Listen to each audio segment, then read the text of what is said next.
So we're live. Hope we're live. We're live. I hope we are. Well, hi everyone, and welcome to the Nerdy Up North podcast. It's a nerdy podcast and is hosted by Northern Nerds. I am one of your hosts, Sam. And I am the other host, Paul.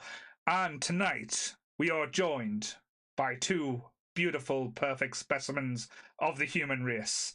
I think you can't get if definition of dictionary of perfection of humans. Have Jake and Jess, the two J's. Mr. Perfect. The double J's are with us tonight. Oh, Jeff Jarrett. That Mr. Perfect. So yes. Thank you, Paul. But yes, it's been a minute. Well, it feels like it's been a minute since we've had it's been ages. Yeah, since we've had Jess on. What was the last one we had Jess on? Crickets. Oh, crickets. Don't know. Can't remember. Because I know I spoke to a goth movie. some goth movie. Or Watchmen. No, because there was a period of time where Jess was on week after week, and then all of a sudden Jess is just gone. Yeah. Oh my god, that's so annoying. I can't remember what Jess was on. I think Jake's got it right. I think it was the Watchmen episode. So yeah. No. Yeah. So wasn't that long ago. The double J one, the comic crew. Mark 2. That's the last one we did. The House the Dragon. Yes, that's one we did. That's not an important one. That's fine. That was a filler episode. that was a filler 3-hour episode. You bastards. That was a 3-hour filler episode. And you know the worst part of it is we could have made it 5. No. The worst part was Sammy's like, House of the Dragons ended now, so we recorded this episode. We need to get up on Tuesday night to get in with everyone watching it. Can you do it, Paul? Yeah, no bother. 3 hours! 3 hours, Sammy! I literally got a message, just 3 hours, exclamation point, and I just went, we'll just put that over there, and just leave him over there a minute. But yes. I don't normally do that to you, so... Don't lie, she beats me. She was like, yes, Paul, do it now, or you will never have your gruel. Otherwise, I'll record another 3-hour Masters episode. To be fair, though, she did The Exorcist for nearly 3 hours as well. So yeah, I just feel like I'm being punished at the moment. It's like, log into work, do work, records, do work for Sammy. Sorry, customers, you can't have this at the moment because Sammy needs me to do this. That's been the working relationship for nearly 4 years now, because the only reason we're all here is because I forced him to do this. Yeah. So nothing's really it's quite scary, that though. That if you think about it, if we didn't start Nerdy Up North, like the cult, if we didn't think of this little idea, if we didn't have the podcast that we are doing now, like I wouldn't know Jess, I wouldn't know Jake. I would know Sammy, but God help us, did I know Sammy before that? Like, the amount of people that's came in our lives because of this stupid little thing.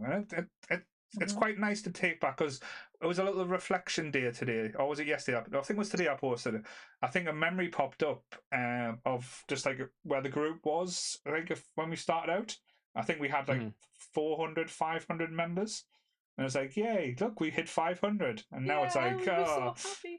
I think the first episode we were talking about the Facebook group, and we were like, and we're at 600 members now, yay! And now it's like, can you all just fuck off? Just stop! But yes. We don't mean that. Really. But yes. So tonight, Sammy, do you want to get your disclaimer out the way before I upset everyone else? Oh, yeah. I think I should have done that at the beginning, really. Should just come straight in with it. Well, everything discussed in today's episode is our opinions and our opinions alone. If you'd like to discuss anything from today's episode, please come and join us on the Facebook page. Even join us in the Discord or the comment section, where we can have an open discussion. But what we won't have is anyone coming for us and telling us our opinions are wrong, because we can all agree to disagree in fandom. So let's keep it fun, keep it kind, and keep the toxic behaviour out of nerdism. Very well said. I don't know what I would do if I ever forgot them words, because I don't have them written down anymore. I used to have like a piece of paper next to us just in case, and I don't bother with that now. So I would die if them words ever left my head. You can just wing it. You can make up new verses of it. Have you ever heard the original? It's terrible. It's just me going, "Don't come for us, please." Just going. I was going to say though, there's if it ever left your head, Sammy, we've got like 3 years worth of podcasts where you've said it on every single one. That might help you refresh. That is true. That is true. Or we could just send out a message. Someone please go and listen to an old episode. Write it down for us for the archives. We can get an AI Sammy to say it. You know, that's all the rage nowadays. Oh no! Oh dear me. No. Maybe we could do an episode. Get like AI to do a Nerdy Up North podcast and see what happens. Write the script and we all just have to read it out, you know, no matter what it says. Oh, I would hate that. Oh, that's I want to do it now a little bit, yeah. Yeah. It costs you too much money to run the AI clip machine. You've got to let it go. Let it go. But yes, we thought we'd end tonight and end the season of this Nerdy Up North podcast of the graphic novel inspired month with let's talk about a big red fist and Nazis. Yes. So yes. And Neil Patrick Harris is not involved in it. No. Before we get into the film, I have the taglines. 2004 this came out. This is 20 years old. Yeah. This was like early days of comic movies. And it still just looks as beautiful as it would if it came out today. Just putting that out there. So, this one is From the Dark Side to Our Side. I really like that one. Give evil hell. That's good. I like that. Here to protect. That's it. All right, that was shit. Yeah. Yes, he kind of is. Oh. Sent to destroy. Sent to destroy what? I wonder if that's meant to be like here to protect. Sent to destroy. I bet it had a different character on the other poster, like a two-pronged thing. Yeah, like an Abe and like a Hellboy one or something. Yeah. And they did do that actually. They did do the standalone posters for this one. They had like the Hellboy. So that might have been that. Abe, then they had like what's she called now? I can't remember her name now. My brains went. Selma Blair's character. Liz. Liz, that's the one. Yes. Yeah, and the last one is in the absence of light, darkness prevails. Oh, I like that one. But that's almost a line in the movie, kind of. That's what the sigil is when they walk into the actual bureau. That's in Latin on the floor. That's what it says. It is their motto. Oh, well, I think my favorite is From the Dark Side to Our Side. It's very Star Trek, isn't it, though? It's very Star Trek. Star Wars. Star Wars, yes. Sorry, that's because I'm trying to get into the Star Trek mindset with his guesting. Don't bring up Star Wars this week. God damn it. Have you had enough? To start talking a good one about Star Trek. Talk about killing the nerds conversations. We'll delete the evidence. How many posts have we had to delete? How many posts have we had to delete this week because of that? Jesus. Because of Star Wars. Yeah. But yes. See, I'm too slow, so I don't get to see all the action before Jake's like, delete. Gone. Damn it. Right. So yes. Hellboy. Hellboy, yes. As you said, 2004, and you've hit the nail on the head with your comment straight away. This film has aged fantastically. Like, the effects wise, like watching it on the HD TV today, I was expecting to see a few cracks or see a little bit of dodgy CGI. Very little like looked out of place, but I think hugely done to the practical effects used in this movie, which I know we are huge fans of that on this show. But Jess, what was your first experiences of the man with the giant fist? You always ask me this, then I don't have to rack my brain. I'm like, when did I always ask you about the man with the giant fist. No. Jake's laugh there was so innocent. I am innocent. You really are. But yes. Do you know, this will probably be in that run because there were so many movies that were coming out like this, like them picking up a lot of like Dark Horse stuff, a lot of like the non-Marvel, non-DC stuff was all getting feature films, going right into the dark route of comic book movies. Yeah, no, definitely around about that time. It taught me because it was Guillermo del Toro. Yeah. I was like, such a huge fan. I had like I had a little cute box set of his like original old films that were just the Spanish things that he'd done first before he broke kind of into America. They just kind of sold me straight away. I was like, it's a superhero movie. I didn't know about the comics straight away. I saw the movie first, but it was like, if it's him, it's gonna be interesting. It's gonna be good. And it was. Yeah. No, it was. It was very much of a surprise. What about you, Jake? What was your first experience of the Hellboy? Yeah, I came late to this because I definitely did not know anything about Hellboy comics, because as far as like that had not crossed my path in anything, I don't think at all. But I think this was one of those get a random DVD for Christmas kind of jobs where it wasn't something I asked for or was, knew that was out there to find. But no, like it's just a really good movie, even if you don't know anything about the characters. Like, like I think that's what shines through. It's like, it's weird. It's got like its own world that it's very like, that it's got set out very nicely. And it gives you time to sit with everyone to sort of learn what's going on. Like, like that's one thing I couldn't say. Like a lot of superhero films are rushed, but this one does not feel like it's rushing at all. No. Like it just feels like the pace is like perfect. What about you? I don't know if that's Del Toro's like influence. I think it is good. Yeah, he is. His pacing in movies are just perfect. Me, I honestly think it was something Anth introduced us to, and possibly more closer to when the second one came out. Right. Okay. I probably watched this one than the second one, because I generally can't remember when. I mean, Jesus Christ, it was 20 years ago. Yeah. I'm trying to forget. I'm trying to forget about 2004. It's the year I started work. I mean, but I met Anth in 2007, and that's when me list that I had started to build up, because I was like, oh shit, you've seen nothing. Time to catch up. That list has been going since 2007. I think with me, I was quite excited because I was aware of the comics, but I think because Jake was asking about comics the other day in the group, and I don't think anyone mentioned any of the Hellboys, which is a bit of a disappointment, a bit of a surprise. I know the great thing about the Hellboy run comics is it's not where like an Amazing Spider-Man, where you have to try and get a certain thing to know what's going on with the storyline. Each kind of like arc is like a little short run. It's like normally only like 3 to 6 issues of the story that they want to tell, and they tell it like straightforward there.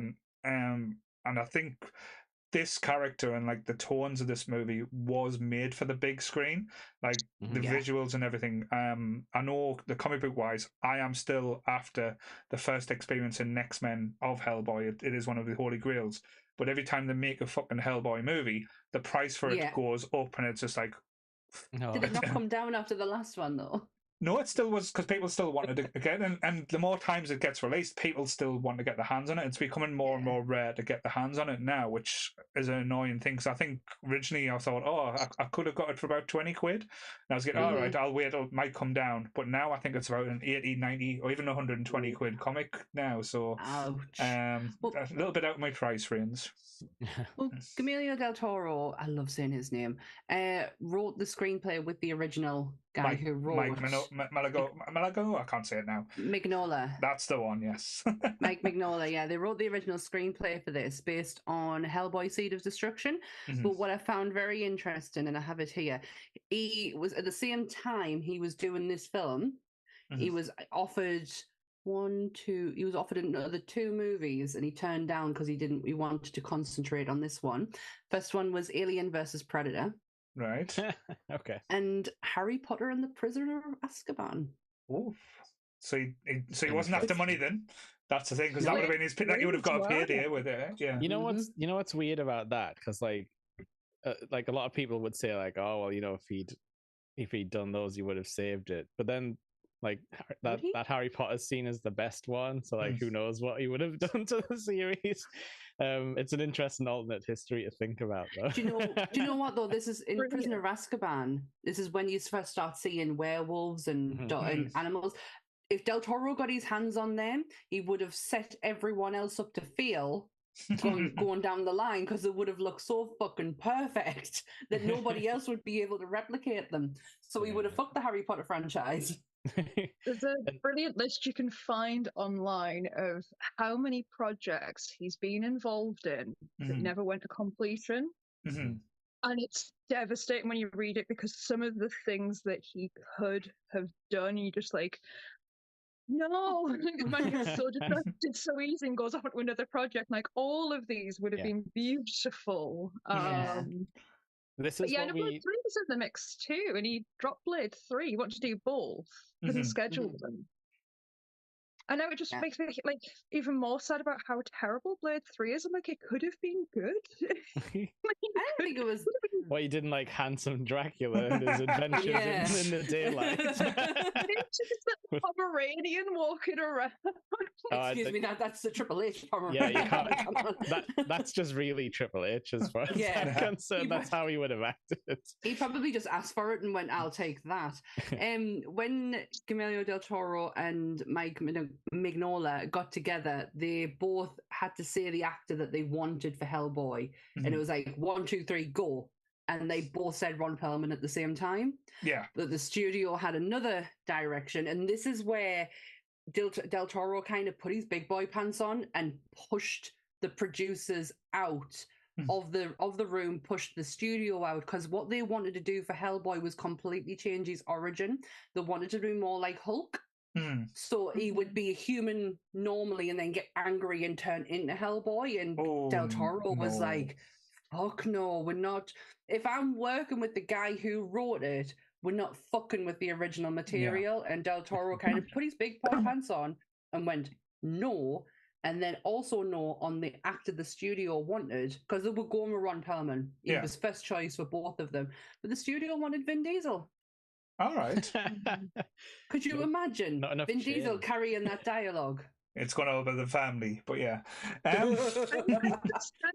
the time for a studio looking at someone like Vin Diesel, because I think he had kind of peaked, probably like Triple X maybe come out then. Yeah. And he was like on a bit of a high. Like, people were expecting a lot more from him as an actor. You can understand with the studio going like, I think we're going to make more money on riding off the back of him. But they definitely made the right choice staying with Ron Perlman. Vin Diesel's like more of an action star if you want action scenes, but like Ron Perlman's face just looks like Hellboy.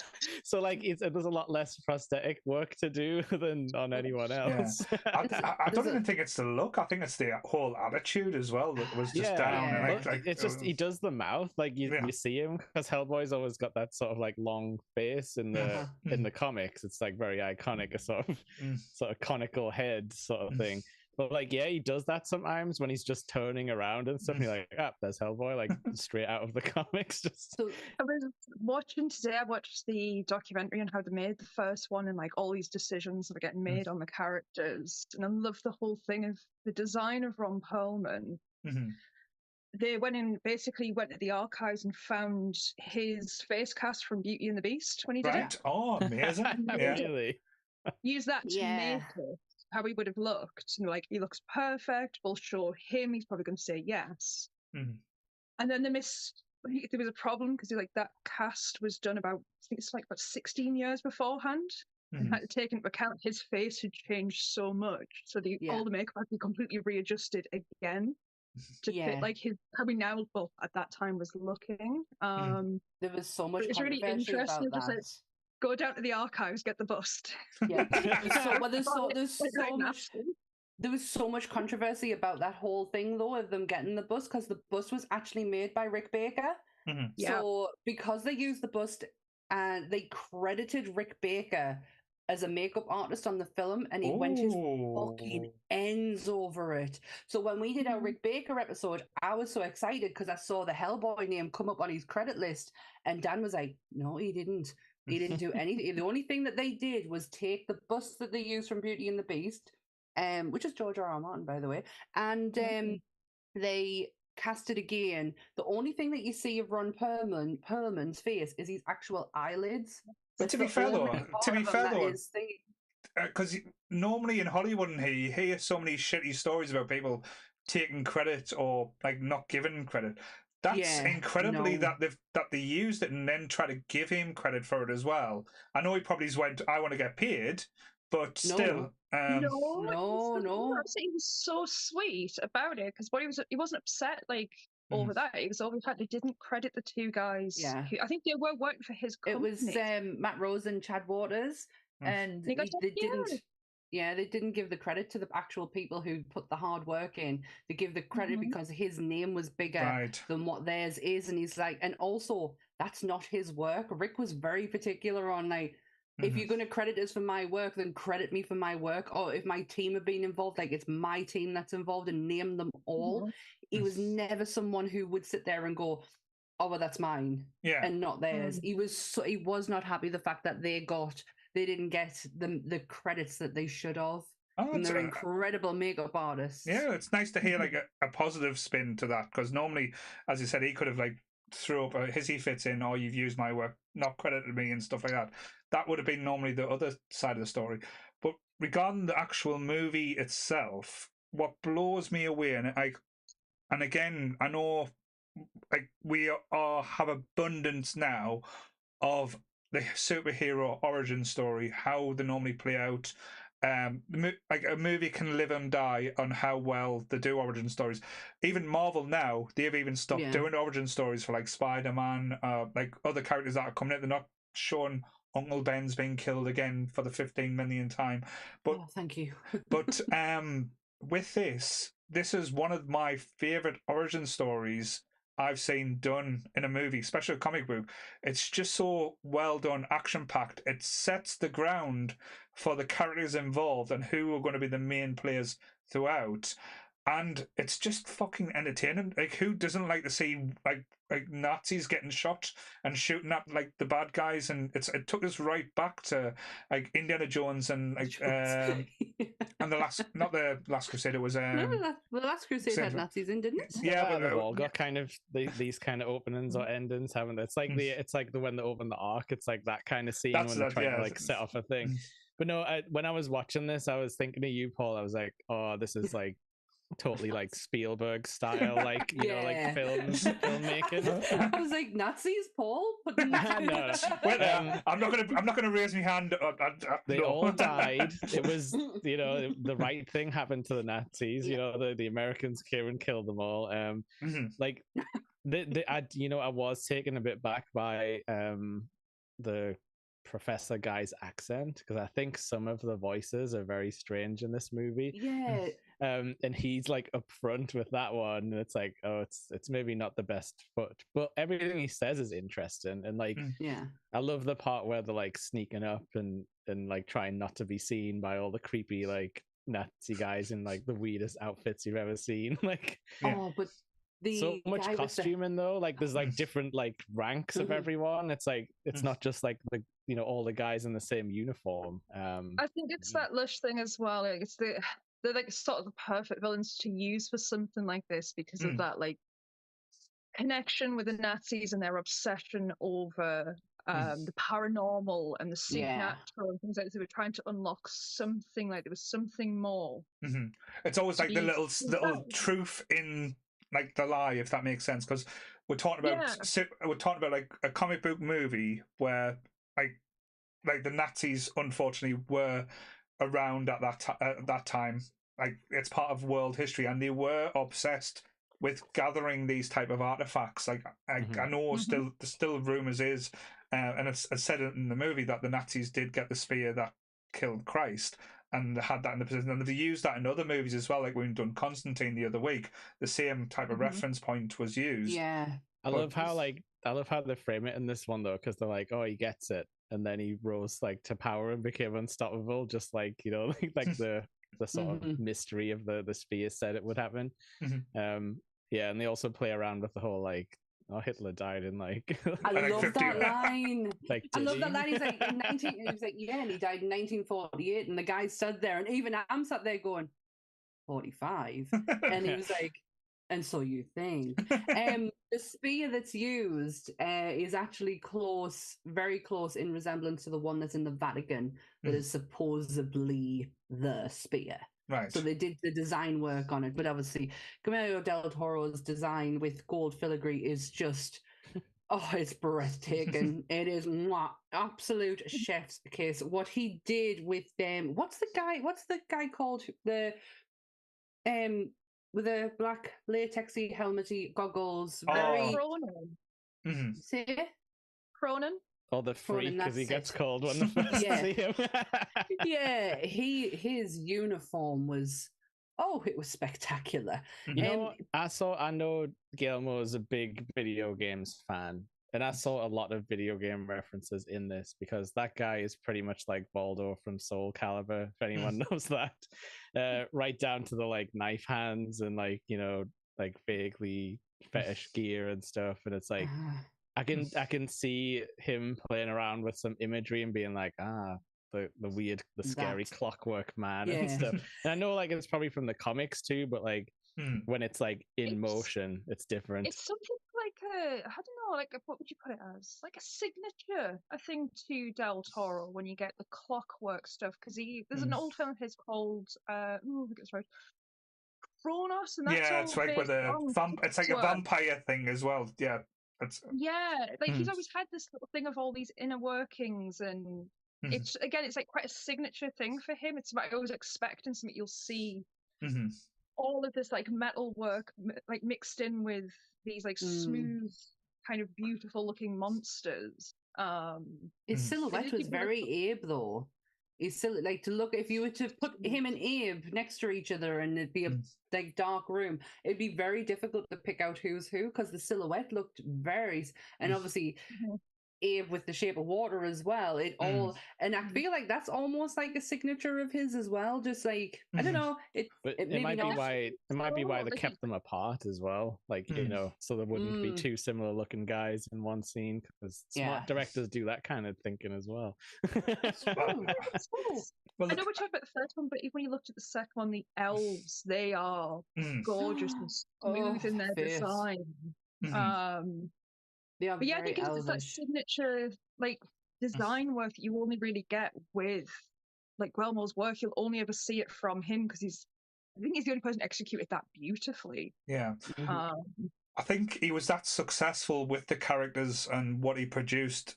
Like with like probably the budget for Hellboy wasn't as big as the budget he got for Hellboy 2. And they kind of let him just go full Del Toro and just go, right, do whatever you want with Hellboy 2. And then we got the magical and wonderful, all the different characters in there.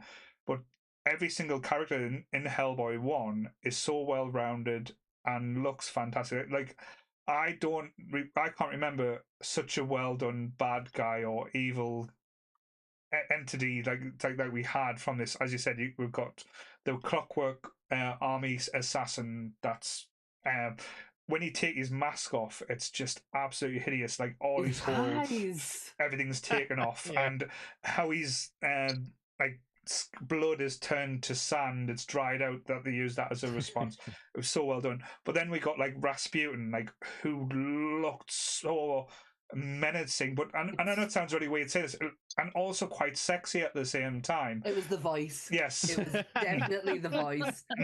He could have sweet talked me into doing absolutely anything. See, I thought he was another one who had like early 2000s movie voice. You know, like the guys from Alien vs Predator, where everyone's got like a vague European accent that you can't really pin down, like it's the hunter's moon, like the predators are coming. And I feel like it comes from people putting on weird accents, and yeah, I don't know. As soon as Rasputin showed up, I was just like, that bastard from Anastasia. Like he's back again. You. The story of him in real life is very interesting. Really, what he said about him being like beaten up and like drowned and stuff is technically true. I think. Yeah. Technically, last podcast on the left did a brilliant breakdown of Rasputin. I mean, they took their time with it. If you want a quick breakdown, though, he was kind of just a weird medicine natural healer man, and he did save the royalty a couple of times. yeah on him, and it is like it comes with the like the weirdest kind of opening part to the book, someone bought it for me, not understanding I was talking about the Anastasia Disney movie and how much I liked it. Not the weird sex priest. But I started to read. I mean, it's hefty, so I'm still managed to finish it. But the put a spell on her. But he went into the autobiography just out of pure interest because there's not a lot of information on him.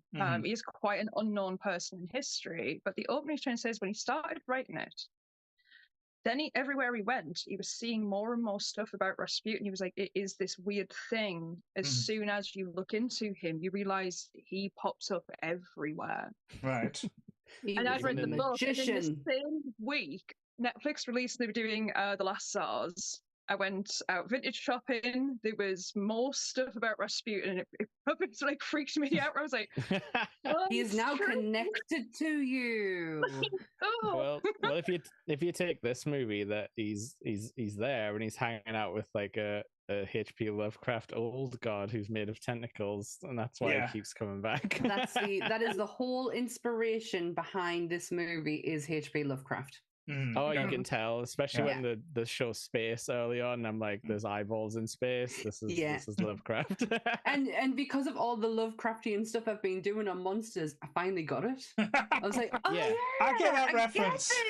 I was Captain America in the corner going, I get this. I get that reference. Once you get in that space, you kind of see how much people have just like taken that whole idea and ran with it for years and years.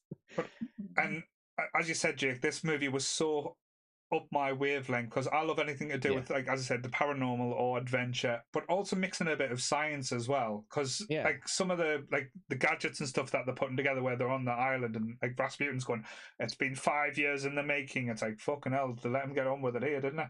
My electro glove is finally ready, and it looked absolutely fantastic. And he opens the portal, and then, as I said, the army, the Americans decided to bomb it by throwing grenades. Not to study it. Let's just destroy everything. The American way. Hang on. If evil scientists are powering up a machine, you have to destroy the machine. It's the rules.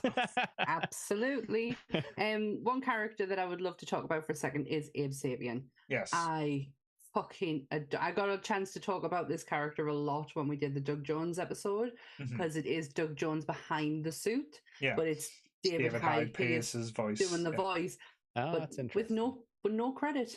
Yeah. David Hyde Pierce would not be credited for this film because he did not want to take away the fact that the work is done by Doug Jones. So there's a running theme with Doug Jones around this time in his career where he's doing all this work, he's doing the voice work for it, and then someone's getting the credit for it. And David Hyde Pierce was the first person who said, I'm not doing it. Yeah. This is his character, this is his work. I'm not being that person to take it away from him. And that's when Del Toro turned around and said, I will never allow anyone else to do that again to you. And he, for the second one, that is Doug Jones's voice that you hear. I was going to say he voiced the second one. Why did they overdub him? Because he kind of just sounds like that anyway. I know. He can do that voice. If they want that voice, he can do it. Because it's a name. At the same time, it's a name to sell the film. And David Hyde Pierce has a very distinguished voice that it does suit Abe, but at the same time, Doug can do that. And that was the point. And this is what really upset him. And this is when Del Toro said, I will literally never do this again to you. Because it'd been done so many times before that it was getting to the point where Doug was like, well, what's the point? Like for Pan's Labyrinth, he learned Spanish. He learned to speak Spanish to be able to deliver the voices and it's not even him talking. And I know in some cases he said he was really happy that the Spanish guy came in and took over because it does work for the scene. His dialect is a lot better, but at the same time, it was really disheartening for him. But bravo to David Hyde Pierce. Like, I love him as Abe Sapien's voice, but I love the fact that he didn't take credit for it, that he appreciated the art that came from Doug. So, top guy, like him. I think all the performances, and again, I know you can look into hidden meanings and messages in the movie, and this one's quite big. It's where the more human characters are the ones that look like the least human, because Hellboy, like when we see like baby Hellboy is hilarious, and when we see when we see full grown Ron Perlman Hellboy, he's still living like a teenager, sulking, wanting his dad's wanting his dad's approval, and his diet is just amazing, like all the steaks and pancakes that you can have in the world. Did you notice as well? He calls them pancakes, which is a comics reference. It's in the subtitles, like PAM. Really? Yeah, because that was what he first called them when he was a kid or something. It was like the first food he liked. But it's in the subtitles, like Ron Perlman does say pancakes. It's just like a subtle thing. I've closed my laptop now because I've got no further notes, but there's one thing that I did remember was on the digital version of Hellboy, when you first meet Abe Sapien and he asks him to turn the pages and you get a brief history on Abe, if you hover your mouse down the bottom right-hand corner, a Hellboy comic appears, and then it just gives you Abe's whole history. Oh, and I was like, that's so fucking cool. What, you mean DVD Easter eggs? Yeah. That was big during the time. That was big during the time. Now we just have QR codes like put into Marvel stuff. If scan that QR code, you can get a free comic. Oh, don't, because there's hell on about QR codes at the minute with Marvel comics. So back in the day, it was fine. But yeah, and having like say one of the true greats of British cinema in this movie as well, John Hurt, adding so much class to this role that would have been quite tacky, because when we got it with and again I love Ian McShane in the new one, but it wasn't quite the same. Oh, I never saw the new one because I didn't want to. But everyone said it was bad, so yeah. I believed them. And Neil Marshall will tell you it's terrible and all. So I think it's hard because John Hurt is just so iconic, and like you just could not love you can't not love that man when he's on screen. So to change, have anyone else come in and play him, it's like no. It's him. Oh no, I love recasts me. Was it in the documentary I was watching, because there's a thing about like him getting cast, he's not really there's not that much of him in the comics, like they've chosen to give more to the character, and it's just he's just chatting away to the screen, and he's saying he would only take on roles that he knew as reading a script, this is going to do something, this is going to be successful. Like you can see something in it. And he's like, I read this one. It's like, it's not my type of movie. He's like, the closest I've ever done to this was Alien. He's like, but I read this. He's like, and I knew there's something in this that's going to work. Yeah. This is a good script. I'm like, that's so lovely. Like, you get John Hurt's like seal of approval of just like, yes, you did well. Like, yeah, because sometimes the big actors kind of just go in like, I'm going to say the lines really well because I'm trained to do it, but I don't really care. I did really like that the sort of intro to this character is pretty much like him getting his like super bad cancer diagnosis, and people being like, should we tell the family? Like, doesn't have any family. And then they're like, well, it says here he's got a son. It's like, that's kind of like, that's all you need to know about the character in like, you know, like instantly 30 seconds basically. But yeah, like it's really cool how he's got this weird like you said, teenage son vibe, even though he's 60 apparently. That's it. There was the guy. I love the agent guy who was the guy with the hair plugs. I thought he was absolutely brilliant. And he's explaining to the young kid, he's like close to 68-year-old, but he acts like he's 20-year-old now, and he acts like he's 12-year-old. Yeah, let's be honest, because and it's so great how Ron Perlman can be this.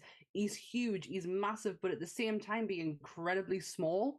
Like, as well. Like when he's being petulant as well, when he chases Liz on, because his infatuation with Liz is borders on stalkerish. I'm not going to lie, but still, I think it's on the sweet side, but not on the he's going to start drawing pictures of them murdering her. No. I always thought with his relationship with Liz, it was more he was just worried about her. And it's with the line when he says, I'll never give up on you, I literally, my bottom lip started trembling, because it's just everything she needs to hear. he went back to the Beauty and the Beast roller for that bit there. So, well, this is technically the story of Liz and him is Beauty and the Beast, but it's more Del Toro was looking at more the fact that she's the Beast and not the other way around, because she has to realize the monster in her to love the monster in front of her, and like that really weird love connection that Del Toro does beautifully. I love. I mean, and then there's the whole like very comic book thing of like these people are physiologically perfect for each other because he's fireproof. It's a coincidence. It's very comic books. But yeah, I kind of like that we get to have like the audience surrogate, like little Quantico man, like young agent coming in. Oh, Johnny Myers. You know what I loved as well that I've never like thought of before? Like the guy on the front desk is like super creepy in a kind of like omnipotent kind of way when he's just like, you're late, and he's like, I'm headed to we know.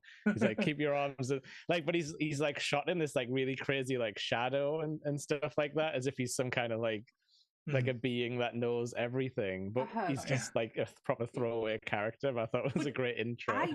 I genuinely thought it was the guy from oh god, he's been in all sorts. He only passed away like last year or something. He was in Batman. He was in the Full Monty. Oh god, what's his name? Oh no, it was no. I know what you mean, but I know it wasn't him, but that was the vibe I was getting when he came to the front desk, and I'm like, I got very much Men in Black vibes. Like it was the same type of feeling. Like from this point, I was like, Elevator, and that's the way this movie could have went. If it went down the whole wacky, bouncing off the wall comedy, this would have been very much like the Men in Black. But it didn't. It went a little bit more serious. It went a little bit darker. But the agents, as Sammy said, were absolutely perfect. Like Myers was the perfect foil. He was like he'd been picked because of his training, and it's probably his empathy more. Because I think that's what, as I said, like Hellboy's dad, I can't remember his name now, but Abe literally says he's pure of heart, full stop. Yeah, because Abe's looked into his mind, whatever he does. Does his mind thing, but that because John Hurt's character said, "I've selected you out of 60 candidates," but it's probably more down to like the empathy that he wouldn't like judge or. He wouldn't give up on Hellboy like everyone else, like that, like the army man had. It's all great till you watch the second one. You hear that I can't remember what it says. He sent him off to. Yeah, Antarctica. He sent him off to Antarctica because he pissed him off. But that's how childish and petulant Hellboy could be. And like the second movie, like it probably just takes place over like a weekend or something. So like it's not as if it's like, you know, he sent the character away forever. It's probably sort of like served them food late one day, and he's like, "Fuck off, Myers! I'm done with you for the day." Or he tried to make a pass on Liz again, and it's getting nope. Tried to take one of his cats. Do you know what I mean? He would be. I love the fact that he's obsessed with cats. I was like, "Oh, you are one of my people." I think like his throwaway like jokey lines are so good as well. Like about the hair plugs when he's just like, I'm thinking of getting them. Like when he's like, the guy's worrying about them. It's as if he's been like, it's as if he has like learned people, but he's somehow stayed immature at the same time. It's a very like back and forth character, but I really like it. So I'm sure the cat thing is supposed to be, it's the first thing he saw. When he came through the portal, the first thing I ever saw was a cat, which has this like proper affinity to them of just like cats are good. Well, at least he's not trying to eat them like Alf, so I'm happy with that. No, Alf's an alien, not a demon. He can fuck off back to where he came from because I don't like him. Because technically, is that where he came from? That was Rupert the Bear, wasn't it? Panama. Where I didn't say Panama. I said Malamar. All right. Talking Alf law here. Butchering Alf law. Anybody needs to know about Alf law? I've got actually love figure. Oh no, not Alf. He eats cats. Yeah, it's not the shelf. It's to scare the cats. Little cat sandwich. You're a cat dad. Yeah, Alf comes with a cat sandwich. Oh, that is actually grim. He never actually got to eat a cat. It was like Tom and Jerry. Yeah. Well, I'm pleased. Yeah, it was kind of like jokes. I still think you should get in the bin. Yeah. Alf, get in the bin with your cheesy yellow shirt. But yeah.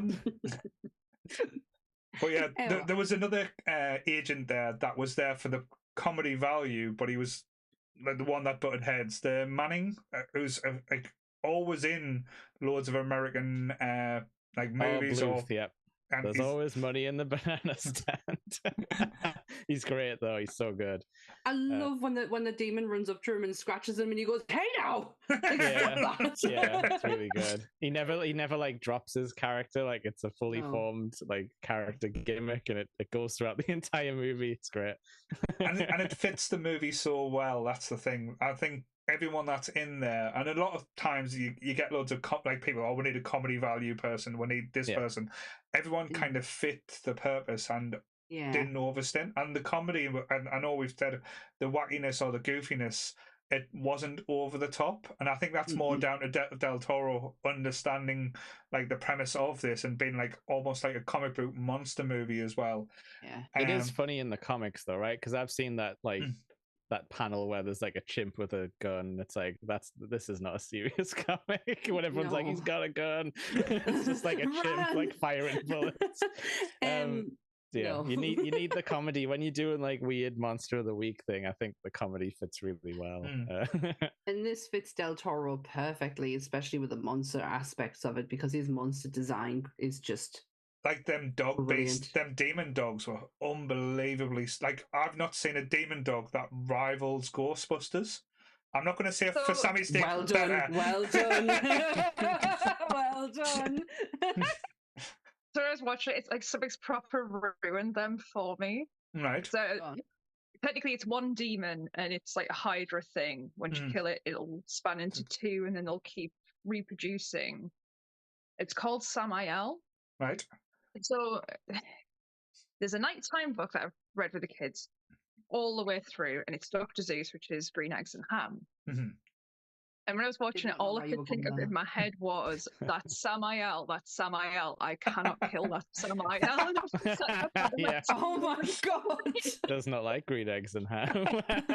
Sammael does not. I am. It's turning the cat in the hat. And I'm not like, I wasn't super sold. Like, yeah, the monster design's cool, but I feel like it was a bit fatiguing to watch, you know, like an indestructible monster come back again and again. Like I would have maybe liked a little bit more variety, but I understand, you know, it's like it's his first crack at the movie, you know, it's special effects and monster outfit budgets and stuff like that. But yeah, I think I remember watching it like early on being like, well, I don't really like this dog part, but all the sort of Nazi stuff afterwards is cool.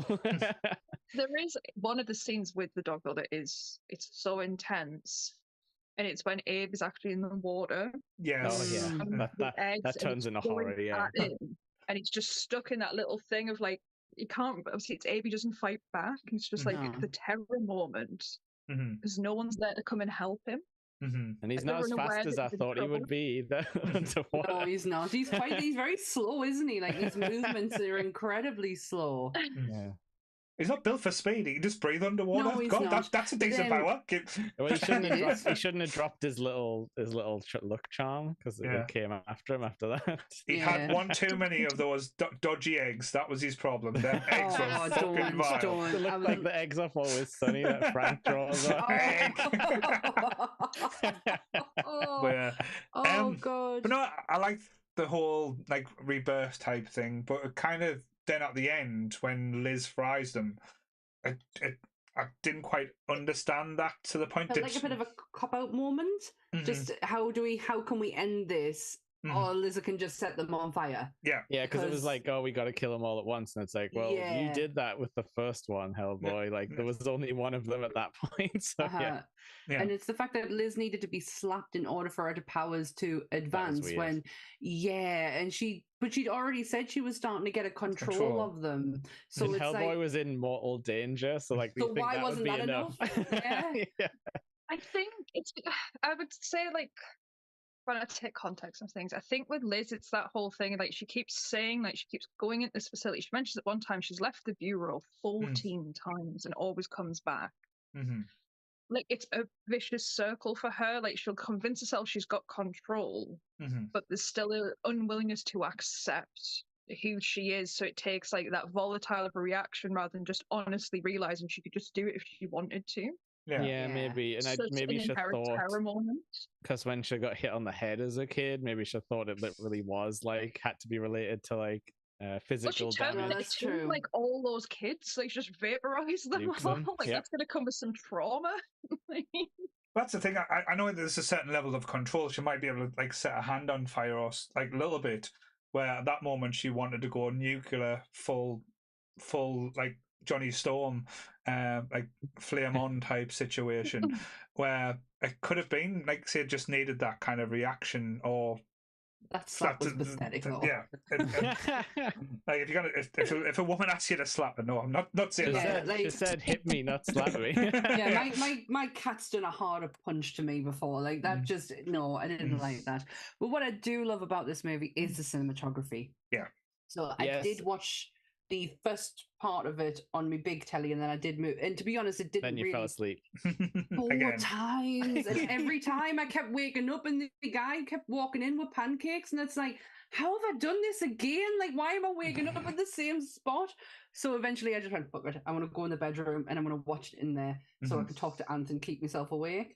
But yeah, the cinematography is absolutely gorgeous, and one moment that really made us like. Oh, like take a minute was when they were in the cemetery and the snow and the contrast between Hellboy, like so the bright red to the white was just, oh my God, he knows how to use colors. Like his palette in this whole film is stunning. Yeah, that moment was beautiful. There's two almost like sliding it down, like you can almost cut the movie in half. There's like when you get the tones and the colors when they're in New York and they're fighting, battling baddies in New York, like in the sewers, in the train, like they are dark greens, dark blues, purples. And as soon as they move over to Russia and it turns like into them tones, like as you said, the whites, the reds, everything just seems to be amped up a notch. Like it goes from like grimy, dirty, like horrible to bright and beautiful. And it's almost like it's a completely contrast. Like if you watched the full movie and you weren't like taking it in, you wouldn't really notice too much. But it's so well done. It's absolutely stunning. As soon as I saw like the intro where it was just all the army guys running into the cave and the camera was in the cave looking outside and they were silhouetted coming in, I was like, oh, we're watching a real movie. This isn't like soundstage like Disney crap like that we've been watching for years, where just everything is like in like super bright lit and everyone just comes into frame. And like this was like, oh no, the camera's like, you know, in a dirty cave and we're gonna watch people run into it. It's like, oh, we're watching some real stuff here. I didn't appreciate how amazing the Del Toro can do a movie palette until I watched Shape of Water. And just the use of just one color alone, just the green, because I keep calling him Abe, but he's not. The creature in Shape of Water, I always thought he was green, and he's not. He's actually blues, he's purples, he has a hint of green in him, but the use of the color green in every shot is just amazingly done. So when I saw that and I went back to like when I was watching this, I was like, he is just fucking so clever at using color to set scenes, and you're not really kind of paying attention. It's just part of this whole illusion that he is building. Honestly, the talent of that man is ridiculous.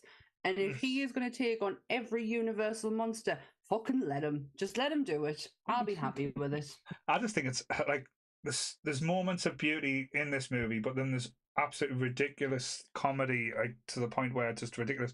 Like the point where he goes, "Oh, I need someone to show us the way to find where Rasputin's hiding," and he does the spell to a zombified corpse, and having this ex-Russian guy just going absolutely nuts, just being absolutely horrible to Hellboy, but only you, like as an audience, know what he's saying because you can see the subtitles. and it just I didn't have subtitles. No, it didn't have subtitles for the man. He was just I didn't have doing subtitles. He was just gibberish. shouting. You ever watched the wrong dodgy copy because on the DVD it had subtitles? I watched it on Prime. Yeah, I was on Amazon Prime. Yeah, didn't have any. I didn't have any subtitles. You just had to guess what he was saying. Oh no, well, definitely had subtitles on. Okay, well, I mean, Amazon Prime are terrible at subtitles. And they also had adverts in the middle of it, so fuck them. You know what I mean? Really? Yeah. I didn't get any. But no, like I was the same as Paul when I watched. It had the subtitles on. What's he saying then? He keeps calling him a red monkey. Says, "Oh, you big red monkey," and he's gonna, "You're all gonna die," and he starts laughing at them and stuff. Oh, okay, all right. Oh, okay. But then I don't feel like I missed anything from the scene. No, you can infer it. So maybe that was like an editing choice where they've accidentally released both cuts or something. I just thought he was telling them where to go in a really angry fashion. No, he was being completely harsh to him, and Hellboy was just like, "Oh yeah," and then when he gets knocked off the side with that pendulum thing, he's like, "Ah, you woke me up for this." I think I inferred that pretty much. I'm Prime. I do love that. That's just like a throwaway thing that they don't have to explain. Whatever this little ticker thing is that finds a corpse he can resurrect or something. This is another thing I really enjoyed about this is the detective paranormal agency, and I know Paul tends to like things that could be turned into a TV show. That could be a TV show. Well, to be fair, when this done so well, there was talks of spin-offs could grow. Because I know originally Del Toro has always went on record. He had a trilogy in mind. He wanted to do 3 movies. But the agency, they were going to get their own TV show. Like, that was going to be based on. So, but they wanted Del Toro to be part of it, but he didn't want to be part of that. He just wanted to do his trilogy of movies. He said he would help out, but they wanted him to be more hands-on. So kind of just like as the clamour or anything, they moved away from like Hellboy 2 and Del Toro went and done other things. The other projects kind of fizzled out, which is a shame because there's the potential there. Like everything about this movie, it has spin-off potential for so many. Like you could have had like an Abe movie just by himself. Like Liz could have done well because like even though she in this one she's not really that. She's not that. I wouldn't say. I'm trying to word it right because she's a strong character, but she's much stronger presence in 2. Yeah, our presence really isn't felt in this one. She kind of like comes in and out to the point where it's like, oh, there's Liz again. Okay. It's like like a damsel in distress type situation where she needs Hellboy to kind of help unlock. Where in Hellboy 2, she's the one that's saving Hellboy. So she is. But yeah. Okay, Selma Blair. I do like some there's a line from Hellboy in the first one. They all get split up when they're in like the Rasputin's like labyrinth mausoleum, house, mansion, temple. But when he's stuck with an agent and he's still got the comms on and everything, it's like it's fine. He'll look after you.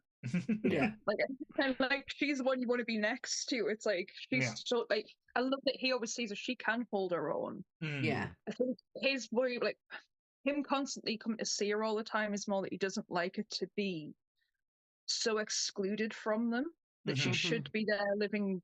Because I get the feeling when she said, she put the bureau 14 times. You see her backstory; she was a kid when she found out. They've clearly grown up together, and she's lived within the facility for a long time with them. So I think it is always that things like her distance herself is like. I think that's what makes Hellboy and her relationship so lovely that he just doesn't see her as weak. It's just I just don't like seeing you cut yourself off from us. Like we're here for you. Like we get it. Like we're all a bit messed up. We can all work through this together. And doesn't want to see her because all she was doing in that institute was isolating herself. It wasn't helping her in any way. Well, he's probably done the same thing, but as you mentioned, he's 60 years old, so he's probably got 40 years on her, and he's probably went through the same path or same journey that she has in a way, and so he's got the pitfalls, even though he's got a teenage brain, and Who doesn't? I am a modern adult. I do not think of these childish thoughts. I'm a 41-year-old woman living out my 12-year-old boy fantasy. So 12-year-old boy, wait there. Well, that sounded a bit who wrong I there, am. Chris. Who I am. No twisting words. Thank you, Jake. Yeah, like I've said worse. Like Hellboy's interesting because like he's trying to like hold the family together, but at the same time he's like causing a lot of the issues because even when like she finally does get talked into come back, he like throws a freaking like water cooler through the wall or something immediately. So she comes back and just sees like all the crap that she left behind, like all the stupid violence, Nothing's and changed, like, the immaturities and stuff. And like you definitely get that from their relationship, where it's that whole like, he wants to be together, and she's like, you need to grow up. It's like, but she's not telling him, and because he can't pick the hints up, that's why they keep on like going round. Like everyone in that one's like looking for family. It's like a very good like found family type of movie. Because even Myers is like, oh, I live with my uncle, like, and so it's like we're to assume his parents are dead or something, and no brothers and sisters. Just his uncle who was proud of him for going to Quantico. Doing well. I love that part though when he like eavesdrops on the date and he ends up on the roof with the little kid, because that's like, you know, like you were talking about like saving the cats and stuff, like they hit the comic book tropes, but they do them like so like lovingly and don't make fun of the situation, because like the whole superhero meeting the kid on the side of the building is like super tropey. But the way they do it, where it's like he fakes he's on a mission and like the kid kind of gets like half invested in the story of what's going on, and then gives him the cookies, which is another good thing because you know we know he loves to eat. It's just like they've really thought about every scene, and like when he whips the rock off his head, it's very good. But he doesn't just pick up a rock though; he finds the perfect one that he knows is not going to do the checking them out which ones will do the most damage or which one will just annoy him. And but we've all like, I mean, who amongst us hasn't been mad that someone was spending time with someone that we were interested in and you wanted to whip a rock off them? I've probably whipped furniture off someone in that situation. I think it's just the reaction after the hit. He hits him in the head as well with the rock. Because like the kid and him go like, yes, good shot. Like hide down. The right hand of doom. Yes. What a beautiful design that is. Is that a real glove? Because when he's moving it, it kind of looks like it's a real. The only thing that's the only thing that's CGI on him is his feet. He had to wear. Was his tail not CGI as well, or? Not that it said. All it said was the only CGI that he had was his booties, because they had to have the green screen over the top of them because they couldn't get him to walk in hooves. Right. I didn't even know he had hooves. I thought he just had boots. But no, like Paul's right. He picks up Bud Light product placement with his CGI tail, and then the cans turn into CGI. But the studio didn't want the right hand of doom. Right. They wanted the left hand of doom to give Ron Perlman use of his right hand in the movie, and Ron was like, "Doesn't fucking matter. I'm left-handed." So it worked out perfectly. But that was their intention. I don't personally think that would have changed too much. It's probably best that the actor can hold the gun with the dominant hand. It's not hard to change, to like put some dominancy in you because I was at one point ambidextrous, because when dyslexic wasn't something that people knew how to treat back when I got tested, so they used to make you ambidextrous so they could you had to write with left and right hands to be able to trick your brain. So it's not that hard to. I'm trying to be good here. I'm trying not to make jokes, so that's fine. I am talking about something quite serious. I know, that's why I'm being good. My goodness. But yes, I can't believe, as I said, it's an hour into the conversation that we're having, and this is the first, like, the two things I thought we would be talking about the most we haven't mentioned at all. Like I said, the design for the hand, the fist, was just absolutely beautifully done and looked perfect, and the idea of using it as a key was amazing. But also Hellboy's gun, like, like if we go into the history of weapons used in like comic books or in like the iconic movies, I would put this gun up there with the gun from Roger Rabbit. Yeah, it's pretty hilarious. It's called Big Baby, isn't it? Yeah, the gun? Big Baby. Yeah, it's got its own name. Yeah. Yeah. I love didn't that. think you were going to say Roger Rabbit. What do you think he was gonna say? I thought he was going to like be some like fucking badass like. Wait there! Whoa! That gun in Roger Rabbit was so badass. Name one nerd if they were offered that gun and them bullets, they wouldn't take it.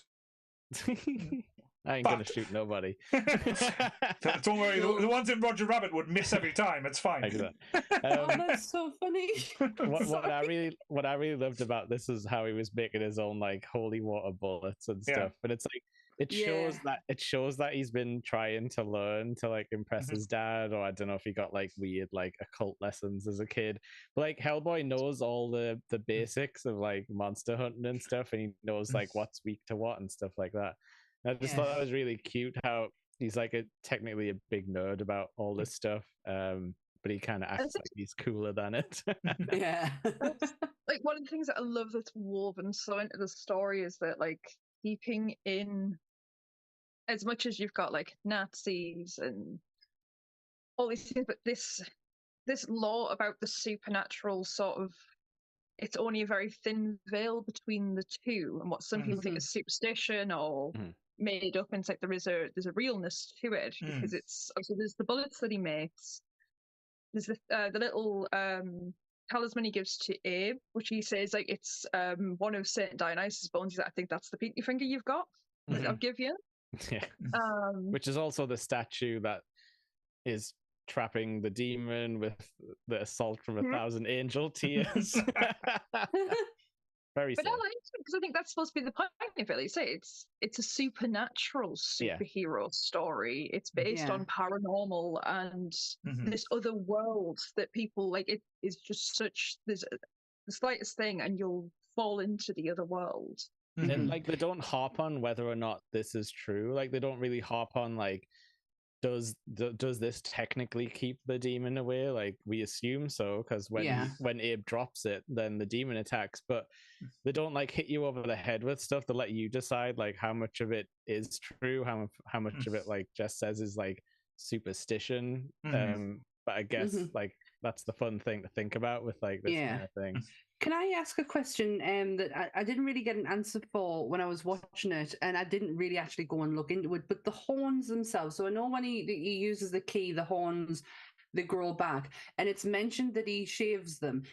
Are they constantly growing to where he has to keep shaving them down? So it is just like finger, because I didn't go and look into it. I just, I thought I'll ask it here. No, it's like with anything like animal horns or like stuff like that. It's like an extension of you. Like with humans, we get like fingernails, so they're constantly growing and they constantly need to be groomed type thing. So it's that type of element. It was it. Right. So that's why he keeps shaving them down. Yeah, but the look when you find out that he is the bringer of the end times and that he is going to be the one that kind of ends the world in a way, that's always been prophesized. And when he's kind of like almost fulfilling that prophecy to try and bring Liz, like, because Liz has had her soul taken by Rasputin, and it's such an amazing moment when he says his name and the chains and the shackles comes off him, and you see like him as full Hellboy with the crown, with the flaming crown and everything. It's just it looks amazing. It looks spectacular, and every time you've all said Rasputin, I just keep wanting to burst into song. It's absolutely killing us.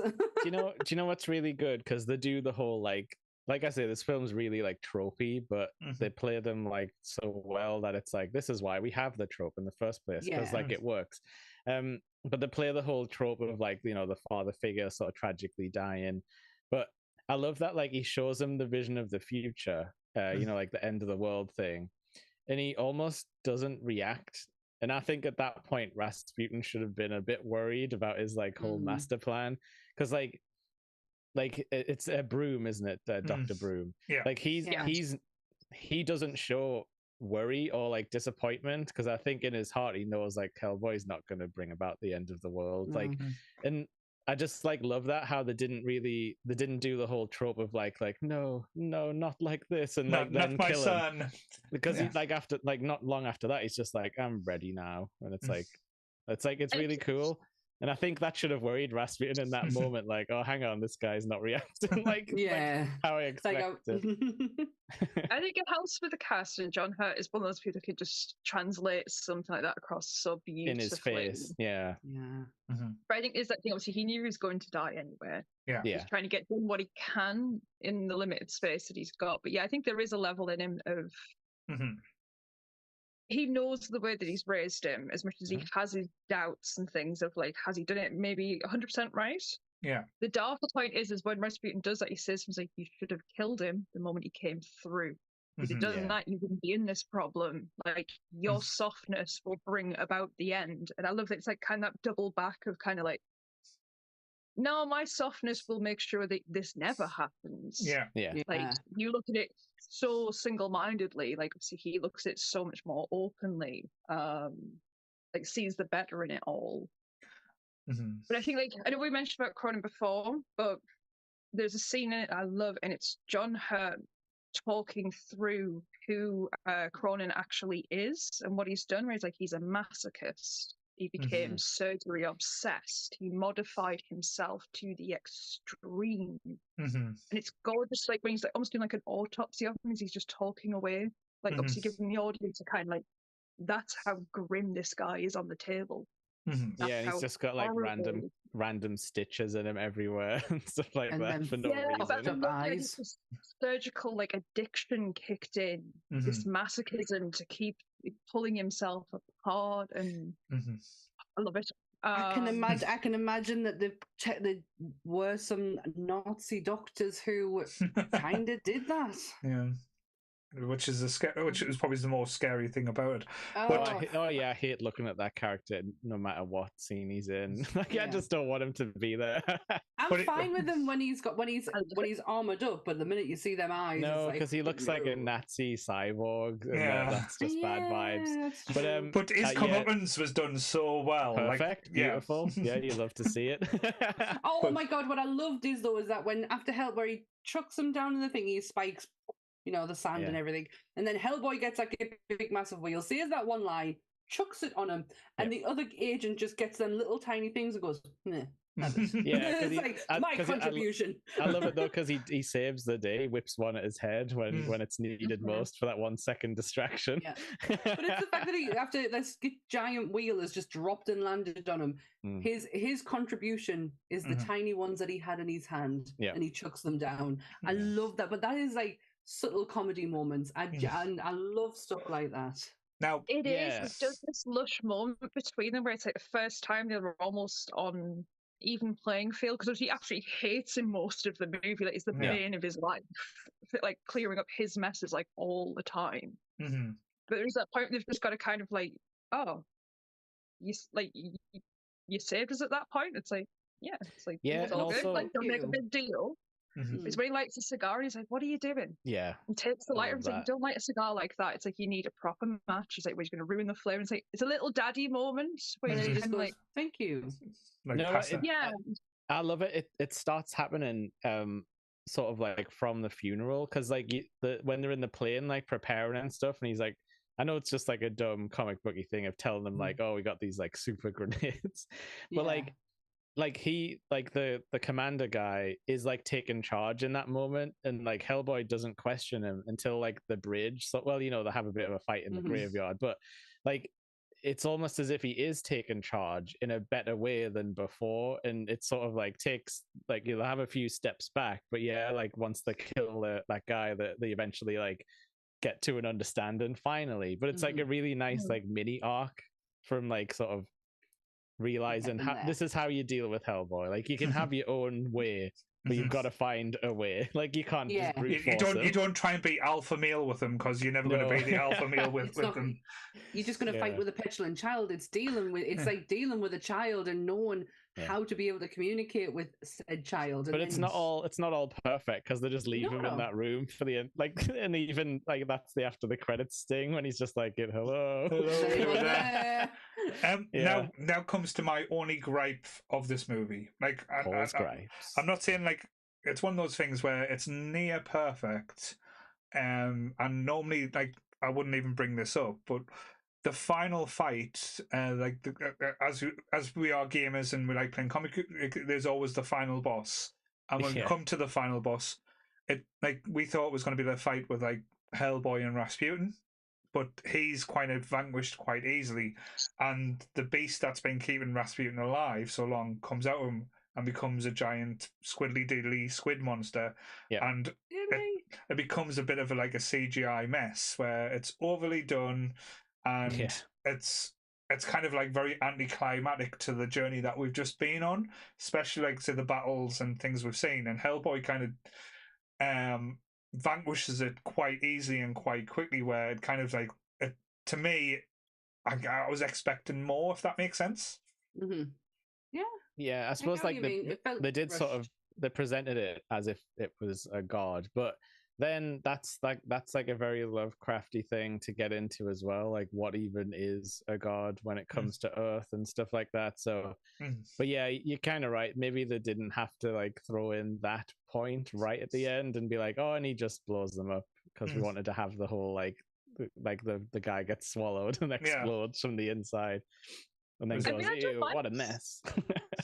I didn't mind like the kind of that. I would prefer it to have been something more than it ended up being. But like you said it earlier on, where it's like, it's fine because every time you kill me, this thing takes over a little bit more. It's like, that's my fail-safe plan, because you'll be stupid enough to try again, and then I'll just come out and get you anyway. But then it just doesn't really do anything, and I'm like, oh, now if it's done something, it'd be more on board. And again, not to compare it, well, everyone will always compare it, because like when you go to Hellboy 2, the climax to Hellboy 2 is so beautifully done and like just absolutely fantastic. Like, you don't feel shortchanged, you feel like, as with any like type of these movies, you want to know what's going to happen next, but it's kind of this, where that it's like, so moving on to the next point. It kind of just it felt like I went on this massive journey for Hellboy just to. It does just end after that as well. Obviously, like there's like the kiss and everything, but I was kind of hoping for like a little postscript, like back to the bureau sort of thing, like finding out what the next sort of status quo will be from here. But yeah, like he's just killed a god. You think they would have sort of mentioned that type of thing? I think there's that weird thing, like when I was watching it, and like there's one takeaway I get from it is that you watch the first one and it's great, but it's almost like filler set up for the second movie. It's like you got everything you needed to know in the first one, and now you're going to see them actually be who they're meant to be. Explore the world as well. That's the thing. Oh yeah, that market scene's so amazing. Like in the second one, I could live in that market scene in the second one. Just like it's just like beautifully done. All the characters are just fantastic. But again, as you said, as Jess perfectly put, this is just the warm-up act, and it's a very good warm-up act, and there's nothing wrong with that. But it's a shame we just never got the final act as well. I didn't even know that they were meant to make a third one. To be honest, he's not.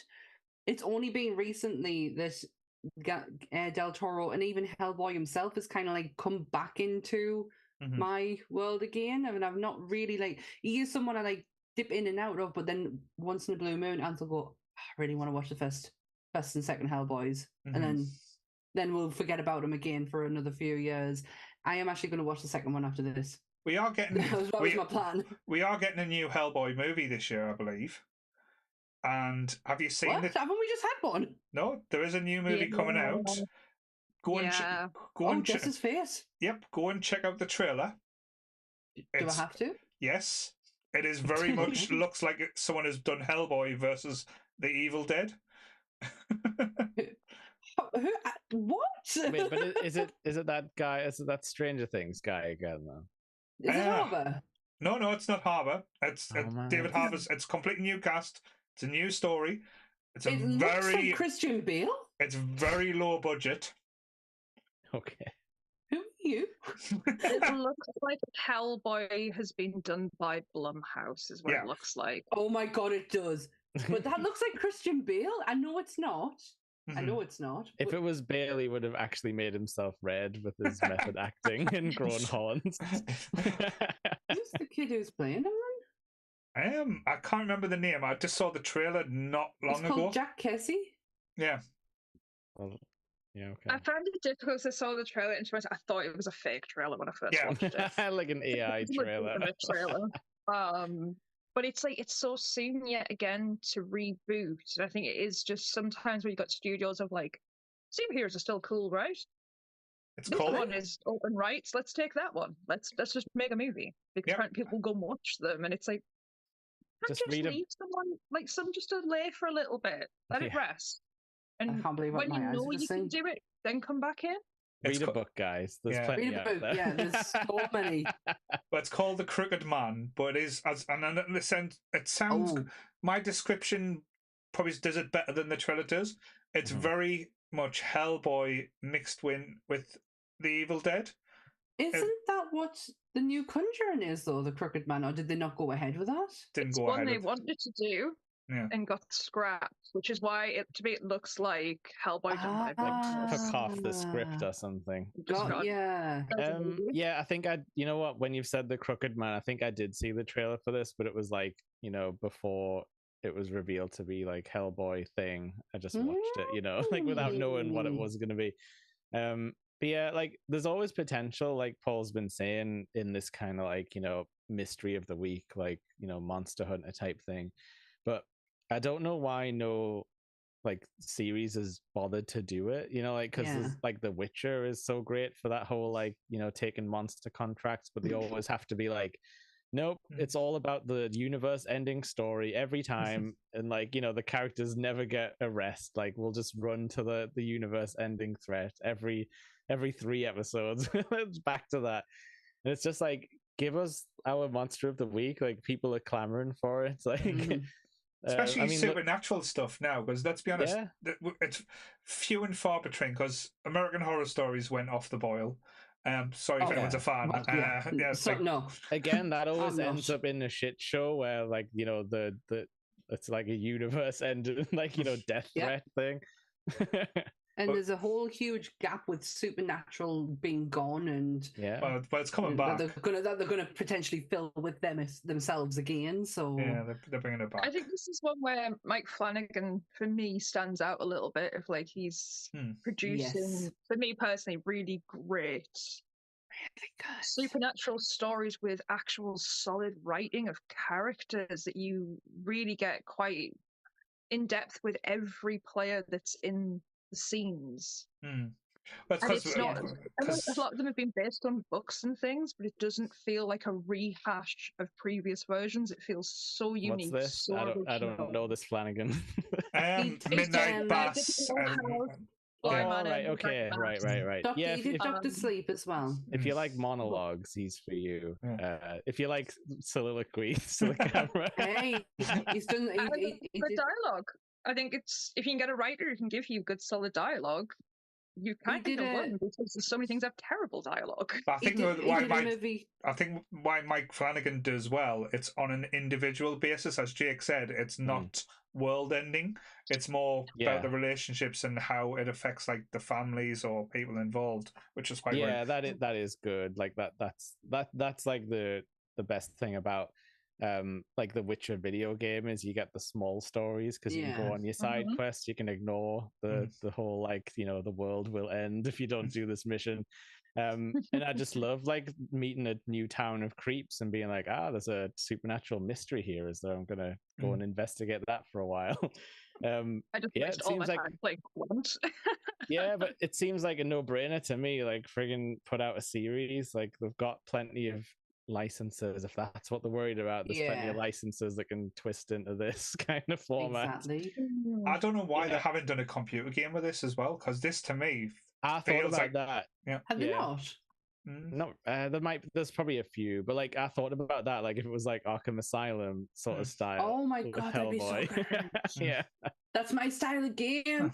Yeah, like investigating weird things in the city. Like, yeah, it'd be perfect. While swinging around the city. Yeah. To be fair, though, I would just go to the market and I would never leave. So yeah, I do have to say, like, you know how we're saying, like, oh yeah, there's some CGI. It does hold up pretty well because CGI standards have slipped so badly lately. We're pretty much back to pre-2004 levels of quality. So this looks all right. And I did love how many practical things they threw the stuntman through. Like, you know, he was going through windows constantly. Like, you just can't beat physical glass shattering in action films. Like, you can't do it with CGI. It just needs to be real. Is it the Whalem scream? Yeah, the Whalem scream. Oh, yeah. That's used in this film as Wilhelm. That's used in this film as well through the soldiers at the beginning. Slightly edited though. It's not just your baseline. They did string it out a bit. It was nice. They did bring a game out called Hellboy Web of Weird. I don't know if I'm saying that right. WYRD. All right. Weird. It's a beat 'em up roguelike game developed by Upstream Arcade. It was released on the Nintendo Switch, PlayStation 4 and 5, Windows, Xbox One, and Xbox Series X8, and it was released on the 18th of October 2023. All right. Yeah, but that's not what we want. We want the big 3D thing. The cover of it looks amazing, mind. It looks like it's just a comic book cover. But I might take a look at it after this. I'm gonna look on the Xbox to find a trailer for it, see what it looks like. Can't be any worse than the Crooked Man, but yeah. So as we like to do as well. So if we're going to rate this movie out of 5, so we'll go with Jake first. What are you going to rate this one, Jake? A 4. It's fine. It's like everyone says. It's great. It's a real fun ride. But you got to take the second one into account, and I really like the second one more than the first one, which I found out because Graham was saying that's not his view on it. He was like, "Oh, I hate the second one. I really like the first one." I definitely see them as a pair. I don't really see much like drop or change in quality, other than like, you know, like the cast changes around. But it's a lot more golden. It's like a really good, like Paul was saying, origin. It's like a really good, very like tight, like this is all you need. If you want to just know what Hellboy is, just watch like this movie and you're done. And then you can look into it more or not if you want. That's what's so good about it. What about you, Jess? I'm going to be a little bit harsh. I'm going to say 3. But again, it's because I love the second one so much more. Like I say, this one's just a nice little intro, but it has its little downfalls because some parts of the story is a bit rushed. Some characters are a little bit useless in this one. I think they took a lot more time and a lot more thought process into the second one. I don't say it's a terrible movie. I still enjoy it. I'll still watch it. But I think if I take the second one into account, this one hits a 3. The second one would hit a 4. So what I'm hearing is we want to do in Hellboy 2 soon. So well, it's not free on Prime, so let's put a pin in that one until it comes back. Comes back out. What were you, Sammy? What are you giving out of 5? I agree with Jess and Jake, and I'm gonna go with my initial thought was a 4. I think this movie is absolutely stunningly beautiful. Ron Perlman is. I want to watch the David Harbour one just to be able to see the difference in how he was played, but I cannot. Just get annoyed by the horns. The horns look so fake. Oh, they're so bad. They look like they've been stuck on. But yeah, I want to do it to see I've done it. But yeah, it's beautiful. But I love the second one more, and the fact that it's got one of the Goss brothers in it. I know he's just playing the same character in Blair, though. To be fair. No, but I think it's absolutely stunning. They have more monsters in this one, don't in the second one. I'm gonna go and watch it after we finish this because it's more fantasy in that one. This one's more paranormal. The second one goes into the fantasy. Yeah. Doug did 3 lots of prosthetics for the second one because he played 2 monsters and he played Abe. The guy, the monster he plays, where he's like foretelling about Hellboy's going to be the end of the world is just unbelievable. That one is very much out of Pan's Labyrinth. Yeah, the makeup. I think that's the one where he said it was the most comfortable makeup he's ever wore. Like he could, they managed to, because they had to be quite kind to him. He was getting in and out of makeup all day. So yeah, one of the outfits, I'm sure it was that one where he said he could literally, it was so movable that he could have stayed in it all day. He was so comfy. So yeah, I'm gonna go with a 4. Cool. I'll probably do the same, a 4. And it's one of them things. If there was nothing I would change in this movie, I would probably keep it as a 5, because it is almost in my eyes, a pretty perfect up until we get to the end. It doesn't quite stick the landing. Rushed. It was exactly. It felt rushed, and it felt a lot of it like saying, "Oh, we've went on this massive journey and an adventure, and we don't really know how we want it to end or how we go to the next stage." But you could see what they had in mind. Again, that sounds weird saying this. This movie was pretty much just an advertisement for Del Toro to say, "Look, this is what we can do. Yeah, let me do what I want." And I think what Dave Hope said in the chat as well is the reason why the third one won. He went, "Look what I can do with the second one. Give me more money, and I'll do what I want for the third." And they were like, "No, that's too expensive." But yeah, oh, that's a shame. but it's also he's very busy, so maybe. He went on to do other things. What I want to see if we got Hellboy 3. If it was Hellboy 3, I want to see Hellboy take on the McPoyles and Daddy McPoyle being at the head of the fight, and it being Del Toro himself. That's what I want to see. Hellboy versus the McPoyles. Bring it on. Get the little bird on the hat. Get taken off. The egg link. The egg. But yes. Again, if you haven't watched Hellboy, I don't know why you've sat through a podcast us talking about Hellboy. It's on Prime. Go watch it. That's why me and Jake saw it. I would certainly recommend it. It is one of my favourite franchises. And again, the comics... The no corpse subtitles edit, apparently. Yeah. Buy the DVD from CAX. You'll probably get it for less than a $5. But no TV, that comes with subtitles as well. My dodgy stick had subtitles on, so I don't know why. What have we missed out on, Jake? Like I say, Amazon is terrible with the subtitles. There's always words crammed together half the time, and they need to step it up on that game because it's bad accessibility. So yes, so that was our little ditty on Hellboy. I've really enjoyed that chat. Like I say, it's one of them things where when the films are so much fun to just enjoy, and you don't even need to tell the plot half the time. It's just like embracing and enjoying the things that you love about it. So what have we got planned for this week, guys? What have you got up your sleeve, you filthy nerds? Well, tomorrow is Candyman. And yes, I say it like that quite a few times in the recording. But yeah, tomorrow on Monsters is Candyman. We're taking a look at the original and the Jordan Peele 2021 one. It's an interesting conversation and one that I thoroughly enjoyed doing. So that is on YouTube at 8:00 on Monday. So how many times do you have to say Candyman, Sammy? 5. Have you got a mirror there? But originally, do you know how many times? Spoiler for tomorrow. Do you know how many times they originally wanted you to say it? No, how many? 13. 13. 13. The other evil number. Well, at least the Candyman sounds like a nice guy, so I'm glad you're finally doing a nice character. He's really not though, Jake. So, spoilers. He's not great. Oh, that's it. I'm not watching the show. So, Sammy, did you do it? Did you look in the mirror and say it 5 times? Oh, that's shite. I've done Bloody Mary and stuff like that in the past, and I'm not taking any chances. No way. No, in my look, it would work. I'll do it in the bathroom tonight. If you don't see me again, bye, nerds. No way. So, Jake, what have you got planned for this week? The Gaming Up North Ramblecast will return on Wednesday, about 8:30, I think.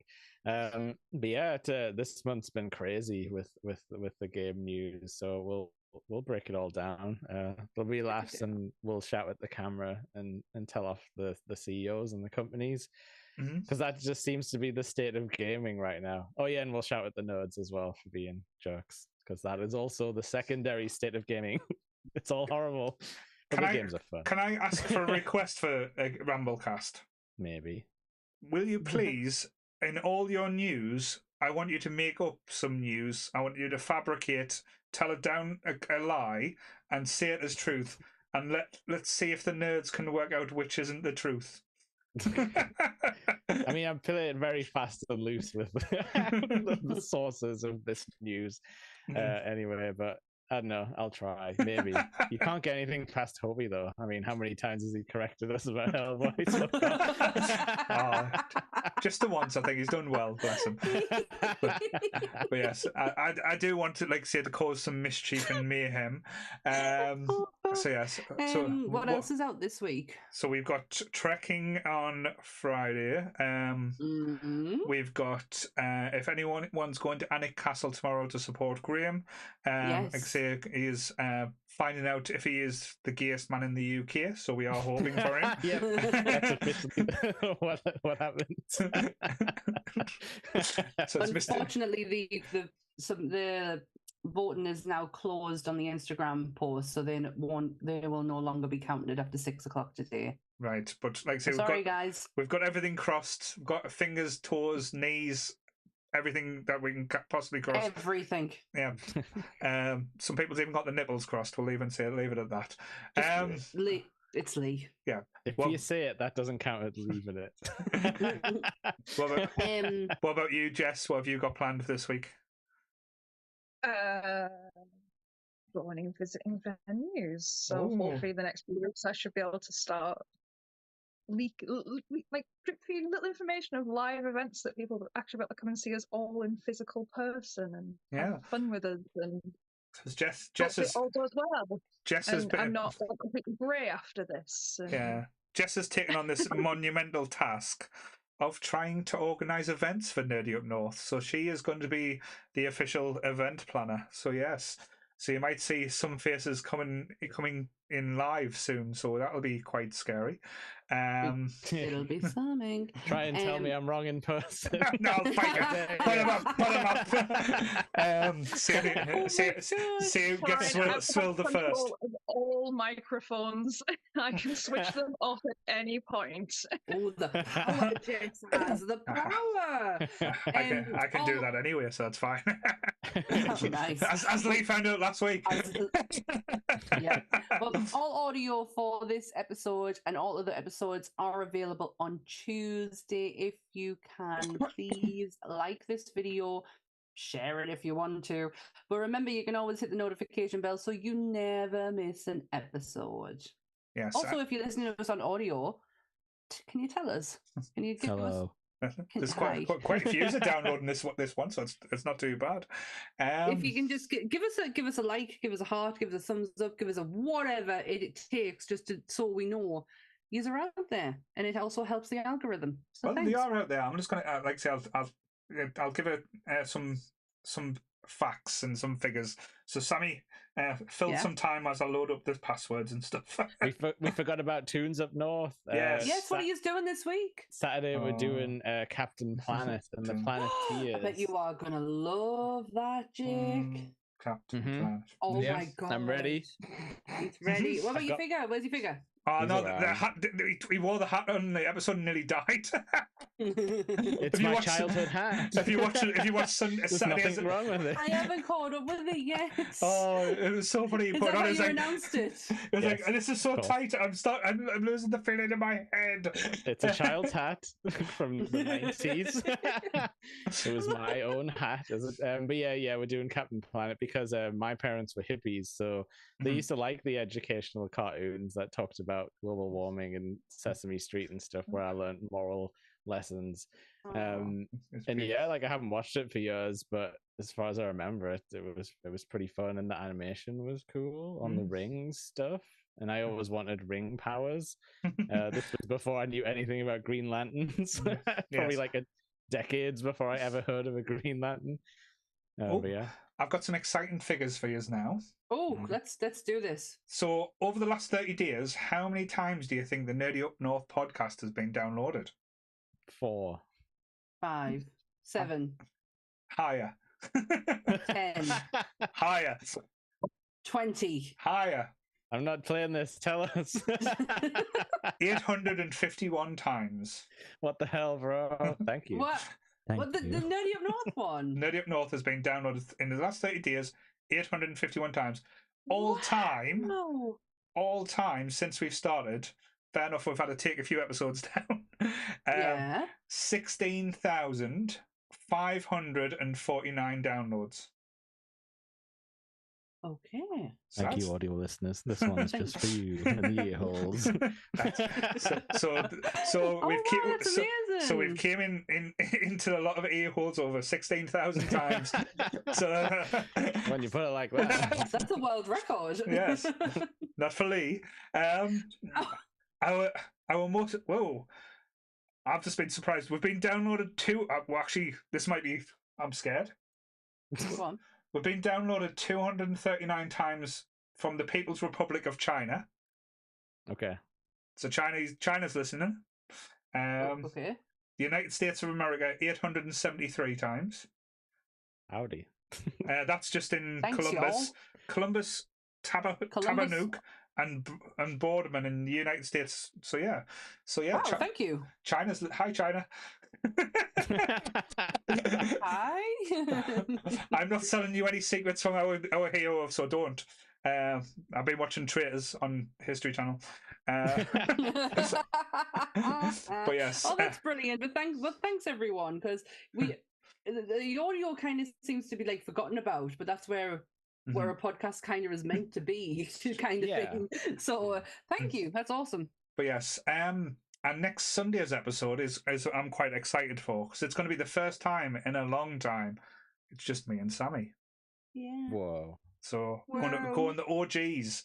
So we're doing. Paul's going to organise his pops autobiographically. It's going to be great. Well, to be fair, it's almost full circle with this one, because it's about high fidelity and how we started top fives, and this movie is all about top fives. So insufferable top five lists. And we're playing with a running theme. It's a film I've never seen, and you will be seen. That's one of my favorites from the DVD days. Yes, and here this is Jack, when you find out Jack Black can sing for the first time in this movie as well. Yep, just in time for everyone's love of Jack Black. We've jumped onto that bang one ragged finger on the pulse. So yes, we will be at Sunland Con on the Sunday in the morning as well. So if anyone's going, come and say hi. Like Goodwill probably not be there, so you can't lick a Goodwill, but try licking a Lee and you'll probably get so many diseases and. But do not touch me or Jake, thank you. We will chop you. We literally will. You can give me a hug. I'm a hugger, don't worry. But yes, so I'm excited for that. So next week we'll be live for the and as I've been teasing so many people, 7 days now, guys. 7 days. 7 days. So yes, so same bat time, same bat channel. Stay nerdy, everyone. Bye. Bye. Go and get fisted.